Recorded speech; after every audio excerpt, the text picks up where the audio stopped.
just what that felt for her must have weighed very heavy. Guys, I walked out of that movie bawling my eyes out, crying, but also angry and every other emotion. Have you been getting that back from a lot of people that we care so much that when we see it, we're like, oh God.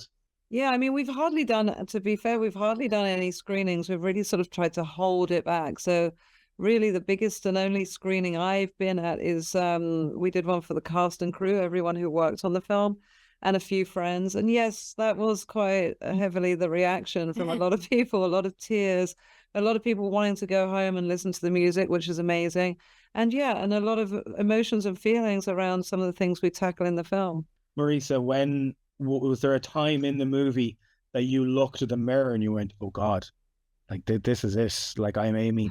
Because there's so many moments for me, but I would presume for you loads. Thank you. I mean, yeah, it's weird. It's like I'm not really one for like looking in the mirror much. I think in a way it's almost like I had to imagine there was so much imaginative work that I had to do about like her from the inside, that whenever I was in the hair and makeup chair, I was kind of like head down. The moments that I was like, oh God, but sometimes when sound would call cut and it was like, I knew that was right, and I'd be like, please, that's it. So it was more, yeah, just like a feeling of her, when certain words that I would say or things that I would feel in a scene that I was like, I know that was right, Sam, what's it like doing a movie when everyone has an opinion? Like, is that tough? Well, I had it on Nowhere Boy with Lennon, and the Beatles. And so I had a sort of sense of what this would be like. But this is different, I guess, because, we filmed everything in London and that being my hometown as well as Amy's hometown. So I felt much closer to it in a different way. And it definitely felt like a responsibility and a lot of expectation and a lot of people sort of fearful of me and doing it in the wrong way. And so, I had to really kind of focus in on what I felt was the right way to do it, which was, from her perspective, through her eyes, through her words and her lyrics and her songs, and to sort of just keep having Amy guide me through it, through her music. Marisa, did you go to Camden before the filming started? How did you prep for it? Did you go to some of the clubs or the bars or anything like that?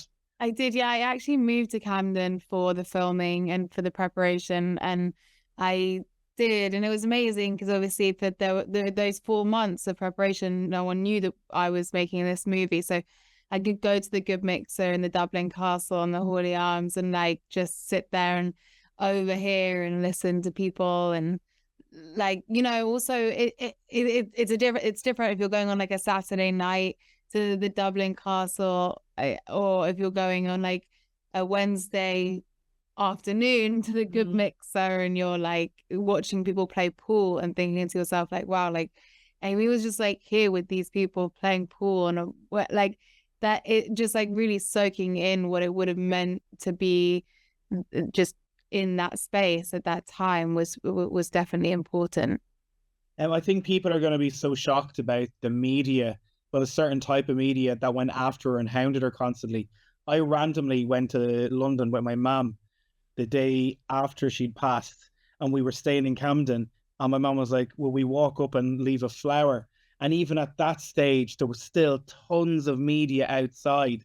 Do you think that's going to shock people about how real that was? Yeah, I think it's a perspective that needed to be told, because, we could Google any day during her life in this period, and there were pictures of her from so many angles, which when you flip that round, we're looking at the picture, but when you flip that round, that means she always had, 6, 8, 10 big guys with cameras just wherever she went. And what that must have felt like and how intimidating that is, whatever you're feeling on that day, to always have somebody or a multitude of guys, just documenting, just what that felt for her must have weighed very heavy. So it felt like an important aspect of the film, because in my research, it was so apparent that she was almost never on her own. Guys, my time is up. Thanks so much for today. I really enjoyed the movie. We got on and on. Oh, look, I've literally, I could talk to you all day. Like, Oh, I thank haven't you. stopped listening to Amy since I watched That's it. the perfect That's response. great. That's Yeah. really So great. thanks so Thank much. you. Fair play. And best of luck with the rest of the day. Thanks so Yeah, much. thank you. Bye.